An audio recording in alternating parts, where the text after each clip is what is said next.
pandai Juga yang pendekar idenya videonya dijuk belum dikirim batu.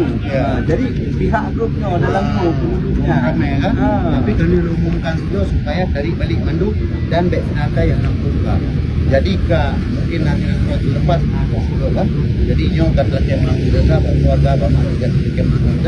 Jadi itu dan putra mentang yang ada di video mereka yang kaji kan lagi apa pun kan dah kira nak buat ini nak buat himbauan untuk masyarakat ni ada ni video dia hanago yang up video dia naga ejen-ejen yang kamu dekat di kamu melawan orangnya ejen supaya budi proses budi draw tetapi orangnya ejen orangnya dibalik fakta untuk dilawan kamu balik. Jadi video-video yang Hana Solono yang IPA boleh bandingnya yang daripada kalangan ejen-ejen. Jadi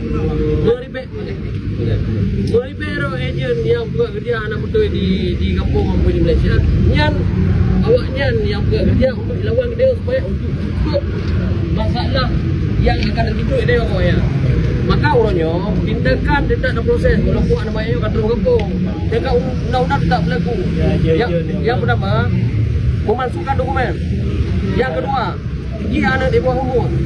Yang ketiga, yang anak terlibat ejen dari kampung Malaysia, so magic. ya handro je benar. Sedangkan anak mek di bawah umur haruslah orang Syik yang je mek Malaysia. Okey, dan di Pulau 25 RB adalah nyata. Nyata. Okey. Okey.